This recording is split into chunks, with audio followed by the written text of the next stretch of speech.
নবী বলল, আবু বকর, ওই লোকটা মালদার ছেড়ে আমি জানি, ওই লোকটার জানাজা আমি রাসূল নিজে দেবো। যেরকম সুবহানাল্লাহ। নবী বলল, আবু বকর রে, আয় আবু বকর, যা ওই মালদারের গোসলের ব্যবস্থা করে দাও, কাফনের ব্যবস্থা করো, আমি নবী নিজে জানাজা দেব। আবু বকর সাহাবা কেরাম মিলে ওই মালদারের গোসলের ব্যবস্থা করে দিলেন। সুন্দর করে কাপড়, তিল কাপড় সারা বাবারে, আর যাবে না তো রঙিন কাপড় পরানো হলো। সাহাবা কেরাম লাইন হয়ে গেলেন। আবু বকর বলল, রাসূল, লোকটার গোসল হয়ে গেছে, কাফন হয়ে গেছে, জানাজার জন্য আসুন। আমার নবী জানাজার জন্য লোকটার সামনে আসবে, এমন সময় সাহাবাদের মধ্যে আবু বকর নজরে পড়ে গেল যে লোকটা মালদারের কাফন পরে জানাজার জন্য সামনে রাখলো। আবু বকর দেখছেন বিষাক্ত একটা সাপ কোথায় থেকে আসি লোকটার মাথার মধ্যে খালি দংশন করতেছে। আবু বকর সহ্য করতে পারল না, আবু বকর সহ্য করতে পারল না। ওই কাতার তাগির তিনি দৌড়ে যে একটা লাঠি যখন হাতের মধ্যে নিল সাপটাকে মারার জন্য, সঙ্গে সঙ্গে সাপের জবান খুলিয়া গেল। জোরে সুবহানাল্লাহ। সাপ বলল, আবু বকর সাবধান, আমার গায়ে হাত দিস না, আমার গায়ে লাঠি মারিস না, আমি সাপ এমনি আসিনি, আল্লাহর হুকুমে আসিয়েছি। আবু বকর আমি আসি নাই। আবু বকর বলছে, রে সাপ, জানিস না আজকে মালিকের এই জমিদারে জানাজা রাসূলুল্লাহ দিবে। সাপ বলছে, আবু বকর আমি জানি, আমি কেন আসলাম? আবু বকর তুমি জানলি না? আবু বকর সঙ্গে লাঠি ফেলে দেখ। আবু বকর কান্দি কান্দি বলে, সামনে আমরা সাহাবা কেরাম থাকা অবস্থায় তুমি কেন আসলে? সাহাব বলল, আবু বকর এই লোকটা দুনিয়ার বুকে এমন গুনাহ পাপ করেছে রে, বাধ্য হয়ে আল্লাহ আমাকে পাঠিয়ে দিয়েছে। আবু বকর বলল, সামনে এই মালদার কি পাপ করলো আমাকে বল। সাপ বলছে, আবু বকর এই লোকটা জীবনে আল্লাহর হুকুম মানে না। আবু বকর বলছে, না না সাপ, আমার বিশ্বাস হয় না। পৃথিবীর জমিনে কত মানুষ আসবে, আল্লাহর হুকুম না মানি কবরে যাবে, তার জন্য তুমি আসতে পারো না। সাপ বলে, ও আবু বকর আমি তার জন্য আসি নাই, আমি দ্বিতীয় নম্বরের জন্য আসছি। কি? আয় আবু বকর, দুনিয়াতে আল্লাহ এত মাল দিয়েছে রে, সম্পদ দিয়েছে, ইনি জীবনে সাদকা জারিয়া করে নাই। আবু বকর বলছে, না না না না, আমি বিশ্বাস করি না। পৃথিবীতে বহুত গণি মানি থাকবে, ওরা সাপ কেউ বকিল হয়ে মারা যাবে, ও সাপরে আমি বিশ্বাস করি না। ওই সময় সাপ বলছে, আবু বকর আমি এই দুইটা কারণে আসি নাই, আমি 3 নম্বর কারণে আসিয়েছি। কি? এই লোকটা জীবনের মধ্যে এত নিশা দ্রব্য পান করেছে। আবু বকর বলছে, না না, পৃথিবীতে কত শ্রেণীর মানুষ থাকবে নেশা পান করবে, তার জন্য তুমি দুনিয়ায় আসতে পারো না, কবরে তুমি দংশন করবা। তখন বলছে, সাপ বলছে, আবু বকর আমি 4 নম্বর কারণে আল্লাহ পাঠিয়ে দিস। কোন কারণ? আবু বকর এই মানুষটা দুনিয়ার মুখে আলে রাজনীতি করেছিল, আলেমকে মানে নাই, সাহাবা কিরামের কথা দাম নেয় নাই। আল্লাহ বলছো সব তুমি যাও। আজকে শাহবাজ বাড়ির সামনে, আমার নবীর সামনে আমি এই মালদারকে আমি দুনিয়াতে আমি লজ্জা দেব, দুনিয়াতে তাকে দংশন করাবো। বাবা, বর্তমান যুগে আলেমদের দাম নাই, যেরকম ঠিক না ঠিক? আল্লাহ রাসূল বলেছে লাইসা মিন্না মান লাম ইয়ারহাম সাগীরানা ওয়া লাম ইউকাব্বির কাবীরানা। রাসূল বলেছে আমার উম্মতের মধ্যে ওই মানুষটা গণ্য হতে পারে না, উম্মত হতে পারে না যারা ছোটকে স্নেহ করে না, মুরব্বিকে সম্মান দেয় না, আলেমকে ইজ্জত দেয় না। কিন্তু বা বহুত ভাই আছে, আলেমরা বহুত কথা বলে, বহুত মানুষ আছেন আলেমরা, এনারা নিজেই কয় না বাবা কেতাব ছাড়া করবে না। বাবা পৃথিবীতে বিশাল অলি ছিলেন, যার নাম ছিলেন গৌসুল আজম আব্দুল কাদের জিলানী রহমাতুল্লাহ। তার বাবার নাম ছিল আবু সালে জঙ্গি মুসা রহমাতুল্লাহ। আল্লাহ পৃথিবীতে এমন একজন অলি ছিলেন, তার নাম হলো বগদাদি রহমাতুল্লাহ। এমন একজন অলি ছিলেন হযরত কুতুবউদ্দিন কাকি রহমাতুল্লাহ। এমন একজন অলি ছিলেন হযরত বাইজি মুস্তামি রহমাতুল্লাহ। আল্লাহ এমন একজন অলি ছিলেন, তার নাম হযরত মালিক বিন দিনার রহমাতুল্লাহ। যে মালিক বিন দিনার রহমাতুল্লাহ এমন একজন অলি ছিলেন, একদিন ওনার ভক্তদের বাড়িতে যাবেন আল্লাহর ওলি মালিক বিন দিনার রহমাতুল্লাহ। যেতে যেতে কিছু দূর গেলেন, ভক্তবৃন্দুরা তাকে ডাকছে, হুজুর বহুদিন পরে আসো, আপনি আসেন না কেন? মালিক বিন দিনার রহমাতুল্লাহ বলছে বেটা রে, আমি সময় মতো তোমার এলাকায় যাব। মালিক বিন দিনার রহমাতুল্লাহ তার ভক্তবৃন্দুদের বাড়ি থেকে যাবে। কেতু দূর যাওয়ার পরে যেতে যেতে আল্লাহর ওলি মালিক বিন দিনার রহমাতুল্লাহ সামনে যে দেখে কোনো রাস্তা নাই, সামনে একটা বিশাল নদী। মালিক বিন বলে এই নদী আমার কেমন করে পার হতে হবে? নদীর কিনারে কিনারে ঘুরে দেখে একজন দাড়ি মাঝি নৌকা নিয়ে বসে আছে। সুবহানাল্লাহ, সুবহানাল্লাহ। আল্লাহর ওলি বলেন মাঝি রে, এই নদীটা আমাকে পার করে দিবানি? আর মাঝি বলছে হুজুর আমাদের কর্মজীবন হলো মানুষকে পার করা, আপনি চলুন হুজুর চলুন, এই নদীর গন্তব্য আমি তোমার গন্তব্যে পৌঁছে দেব।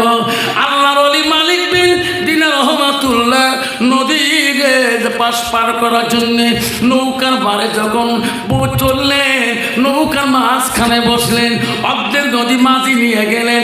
মাঝি বলছে হুজুর কিছু দূর গেলে খাট পাওয়া যাবে, পয়সাটা বাড়ি করে। আল্লাহ বলে বলছে বাবা আমার কাছে পয়সা নাই। কি পয়সা পাবেন? আমি পয়সা তোলার বড়ি থাকি না বাবা, আমার পয়সা নাই। না বাবা আমি তোর জন্য দোয়া করবো। ওই মাঝি বলছে হুজুর আমি তোমার জন্য নৌকা নিয়ে নদীর ঘাটে থাকি না, পয়সা বাড়ি করো নাহলে আমি বাকি নদী পার করে দেব। মালিক বিন রহমাতুল্লাহ করুণ সুরে নরম সুরে কথা বলে। আল্লাহর ওলিরা কোনোদিনও রাগ করে কথা বলে না। নবী সাহাবীরা আল্লাহ নবী যারা ছিল রাগ করে কথা বলে নাই। শুধু পৃথিবীর জমিনে একজন নবী রাগ ছিল, তার নাম হযরত মুসা আলাইহিস সালাম। যাই আজালকে এমন চলেছে সুবহানাল্লাহ কবিল্লাহ, আজাইল আর সামনে ছাড়তে পারে না। মাবুদ কোথায় পানি দিলি মাওলা রে, আমার চোখ নাই। আল্লাহ বলছে আজাইল কি লস করলু, কে বিয়াদবি করছিস, মুসাকে সালাম দিস নাই কে? সুবহানাল্লাহ, চিনিস না রে আজরাইল, এই মুসা আমার সাথে তর্ক করে তোক চড়াতে কতখান লাগে। যেরকম সুবহানাল্লাহ। হযরত মালিক বিন রহমাতুল্লাহ দাঁড়ি মাঝে বলে হুজুর পয়সা দাও, পয়সা ছাড়া বাকি নদী আমি পার করব না। আল্লাহর ওলি বলে বাবা পয়সা নাই বাবা আমার কাছে, আমি তোর জন্য দোয়া করব, আল্লাহ তোর জীবনে কোনোদিন অনাহার রাখবে না।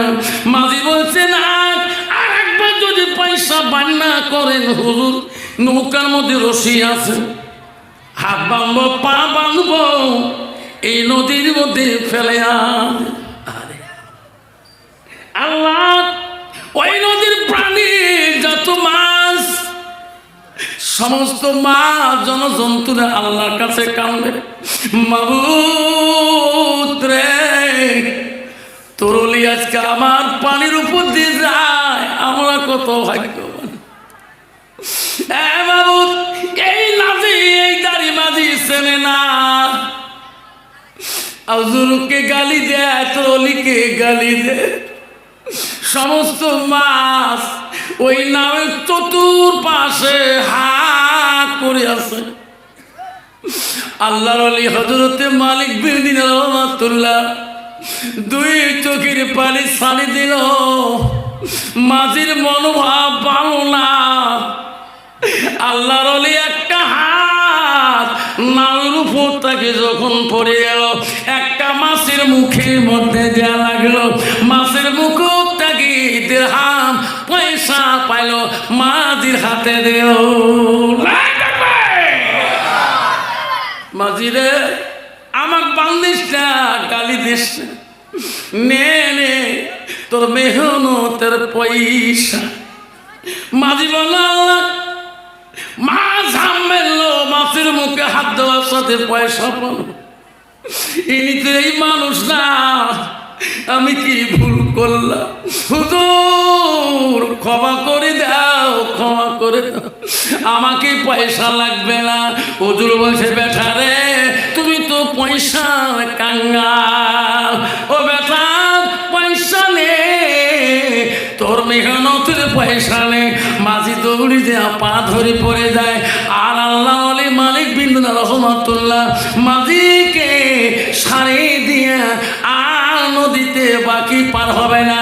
ওই নারদটা কি আমাদের মহাব্বতে প্রতি বছরই ধামকুটি দারুল উলুম হাফিজি মাদ্রাসায় জলসা করতে আসে, বা এবারও আমার হামিদুর ছোট ভাই আমাকে দাওয়াত করছেন, বা কমিটি সিদ্ধান্ত মর্মে আমাকে দাওয়াত করেছেন।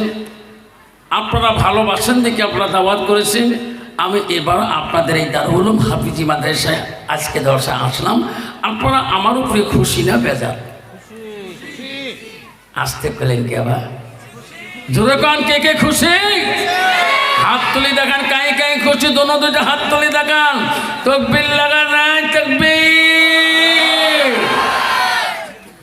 খুশি বেশি করে হতে হবে, তাহলে আগামীতে আসার চেষ্টা করব।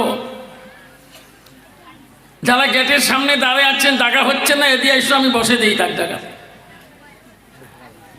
বাবা যদি তোমরা একটু খুশি, যারা একটু আগে আগে, পিছন থেকে আগে বসি, পিছন থেকে একটু আগে আগে আসি, জায়গা হচ্ছে না, যে জায়গা পাবা লাগছে না, খুঁজি একটু হরকত করি, মোহাব্বত করি, ওই জায়গাটা ফাঁকা, একটু পিছনের বাবার একটু আগে বসি, সামনের বাবা না, পিছনের বাবা একটু আগে বসি, একটু আগে আগে আসি, সবে একটু আগে আসি, মোহাব্বতই করি। আগে বসুন, আগে বসুন। ইনশাআল্লাহ বাপ, আজকে এই দস্তরবন্দি জলসায় দুইটা বাচ্চার মাথা পাগড়ি পরানো হলো। আপনার কি আশা নাই যে আমারও বাচ্চা যাতে বড় বড় ওলামা দিনে হাতে যাতে পাগড়ি পরাইতে পারি? আল্লাহ আমি নিয়ত করলাম, এই আশা আছে না নাই? কার কার আছে হাত তুলি দেখান তো। হ্যাঁ, বাচ্চাগুলি হাত তুলছে, একদিন মনে বাচ্চার বাপ হবে। সুবহানাল্লাহ করেন।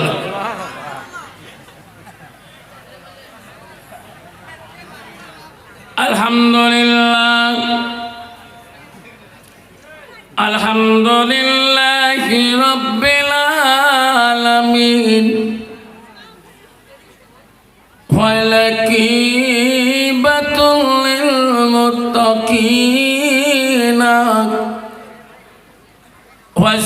ওয়াসসালাতু ওয়াসসালামু আলা রাসূলিল কারীম। আম্মা বাদ, আউযু বিল্লাহি মিনাশ শাইতানির রাজীম। বিসমিল্লাহির রহমানির রহিম।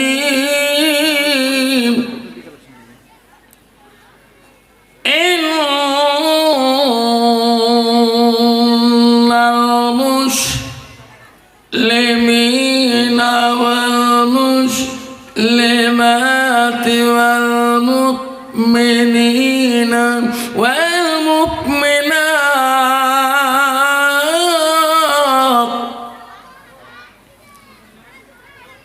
إن المسلمين والمسلمات والمؤمنين والمؤمنات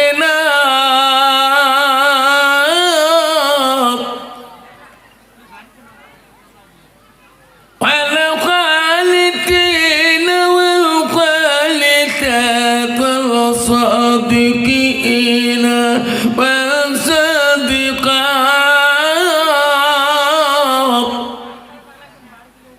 صدق الله العظيم. قال النبي صلى الله تعالى عليه وسلم من سلك طريقا يلتمس فيه علما سلله له طريقا إلى الجنة أقام الصلاة والسلام. قال النبي صلى الله تعالى عليه وسلم المرأة إذا سلت كوسها والسماء شهرها وصلت فرجها وأتت بلاغا فقد كل من أبواب الجنات الشعار أقام الصلاة والسلام. بسم الله الرحمن الرحيم. إن الله وملائكته يصلون على النبي يا أيها الذين آمنوا صلوا عليه وسلموا تسليما. اللهم سيدنا مولانا محمد صلى الله عليه وسلم. اللهم سيدنا مولانا চাচা হইয়া আবু জেহেল নবীর কলবা পড়িল না দোজাহানের বাদশাহ নবী ওই আবু জেহেল বুঝল না। আল্লাহুম্মা سيدنا مولانا لا إله إلا الله جريك لا إله إلا الله সবাই পড়ো লা ইলাহা ইল্লাল্লাহ জোরে পড়ো লা ইলাহা ইল্লাল্লাহ সবে নবীজির নবীজিলি সবাই কর সবে নবীজির নবীজিলি তিনি হলো কাউসারওয়ালা পড়ো লা ইলাহা ইল্লাল্লাহ জোরে লা ইলাহা নাই কোনো মাবুদ আল্লাহ ছাড়া নাই কোনো মাবুদ আল্লাহ ছাড়া পড়ো লা ইলাহা ইল্লাল্লাহ লা ইলাহা ইল্লাল্লাহ আকাশের মালিক যে আল্লাহ জমিনের মালিক সেই আল্লাহ লা ইলাহা চন্দ্রের মালিক যে আল্লাহ সূর্যের মালিক খুশি আল্লাহ লা ইলাহা ইল্লাল্লাহ লা ইলাহা লা ইলাহা ইল্লাল্লাহ মুহাম্মাদুর রাসূলুল্লাহ। সবাই মহব্বতে পড়ো সাল্লাল্লাহু আলাইহি সাল্লাম।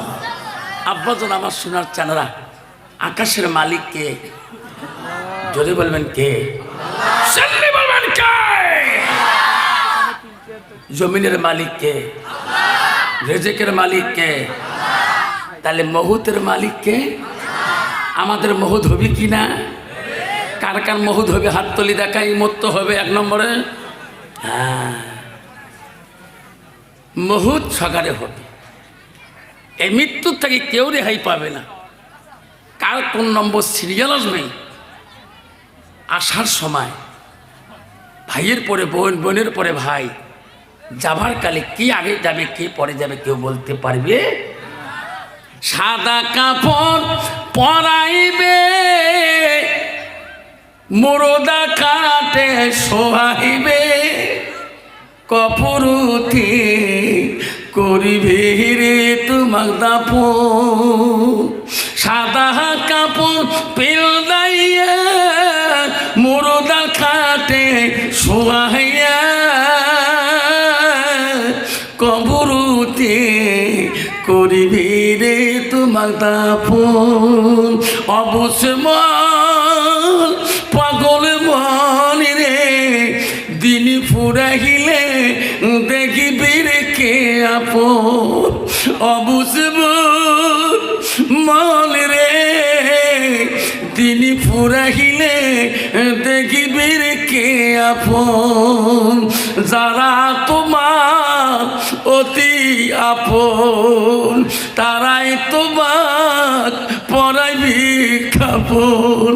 যারা তোমার অতি আপন, তারাই তোমার পরাইবে কাপন। তারাই তোমার করিবে রে দাফন। পাগল মন রে, অবশ্য মন রে, দিন ফুরাইলে দেখিবি রে কে আপন। দিন ফুরাইলে দেখিবি রে কে আপন। যেরকম ঠিক না ঠিক, যেরকম ঠিক না বেটা। মুসলমান যদি এই কথাটা বুঝতো, কে আগে যাব আর কে পরে যাব, তাহলে মুসলমান কোনোদিন মুসলমানিত্ব হারাইতো না। মুসলমান কোনোদিন নেশার ট্যাবলেট খাইতো না, নেশার সিরাপ খাইতো না, আল্লাহ এক গেলার মুখে দিত না। তোমার জায়গা তো নাই।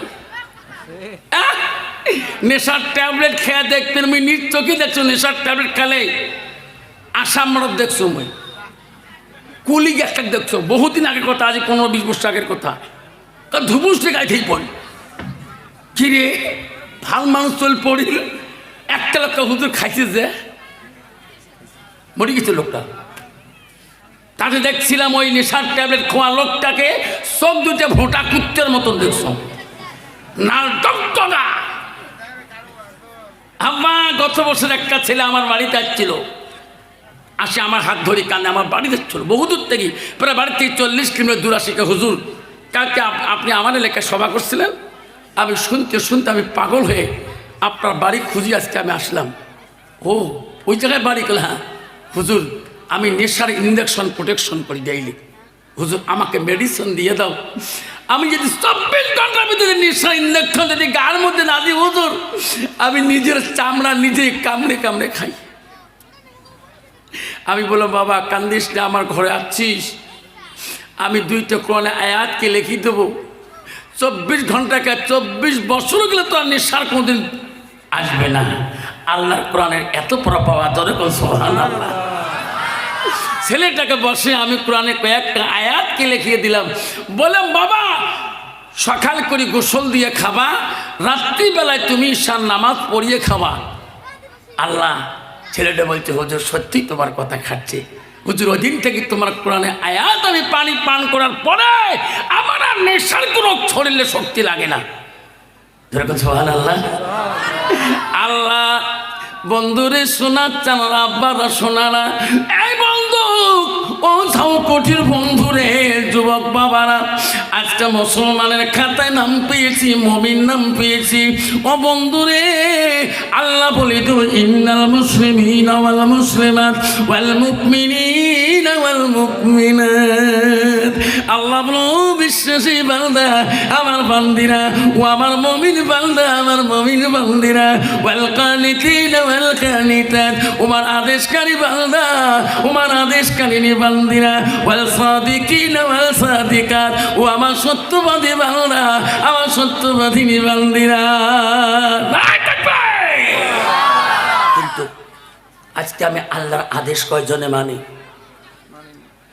এক সমাজে নামাজ পড়তে গেলাম এই গত মাসে, আসরের নামাজের টাইম হলো, গায়েকে ধুয়ে নামাজ পড়লাম, 3টে লোক, ঘরের যে ডিজাইন মসজিদ, আল্লাহ কত যে ফ্যান, উজুখানা গেল উজু করবে বারে বারে মন চলে, এত ডিজাইন। নামাজই হল 3 জন। কয়জন? জোরে কয়জন? নামাজ পড়ায় এখন বুড়িয়া বেটা কোন চাষা আর নামাজি নাই। বাবা আজকে তো 3 জন হইলাম তোমরা ভাই। আল্লাহ বাবা একলাই ফজর নামাজ বই পড়ো, কত ঘর লোক? 260 ঘর লোক। আবারে গজব কেন আসবে না? আবারা মসজিদের পাশে বড় বড় বাড়ি, 3 তলা বাড়ি 2 তলা বাড়ি, এই সুলান খাটের বিছনে তুমি ঘুমিয়া কাতরে, যেদিন তোমার ডাক পড়িবে সেদিন তোমার 1 লাখ টাকার শাড়ি দেয়া ওই 3.5 হাত মাটির নিচে থাকতে হবে। ওই তো খোদা খেলা, ওই তো খোদার নীলা, সকাল বেলার ধনী রে ভাই তুই, ফকির সন্ধ্যাবেলা বাসে কাটিবে খাটে বড়াইবে, বাসে কাটিবে খাটে বড়াইবে, সেই খাটুতে তুলিবে 4 জনায়, তুই আসবে তোমার প্রাণ আর তো চাইবে না। ভাই কান্দিবে ভাতিজা কান্দিবে, ভাই কান্দিবে ভাতিজা কান্দিবে, আপন সত্য কেউ তো ছাড়বে না। ঘরের বিবি কান্দিয়া মিটাইবে বাসনা, ঘরের বিবি কান্দিয়া মিটাইবে বাসনা। নদীর উকুল ভাঙে ইকুল বাঁধে, ইকুল বাঁধে উকুল ভাঙে, ওই তো খোদার খেলা। ঠিক না বেটি? ঠিক না বেটা? তুমি মসজিদে গেতে ঘৃণা মনে করো, আল্লাহর ঘরে ছাড়ি দিয়ে 3 তলা বাড়িতে তুমি 3 তলা উপরে থাকো, আজাইল যখন এসে যাবে। আল্লাহর নবীর জামানায় তাফসীর আছে, একটা লোক ইন্তেকাল করেছিলেন। হযরত আবু বকর সে বলে ইয়া রাসূলুল্লাহ, হাবিবুল্লাহ, একটা লোক মারা গেল, সে লোকটা বিরাট মালদার,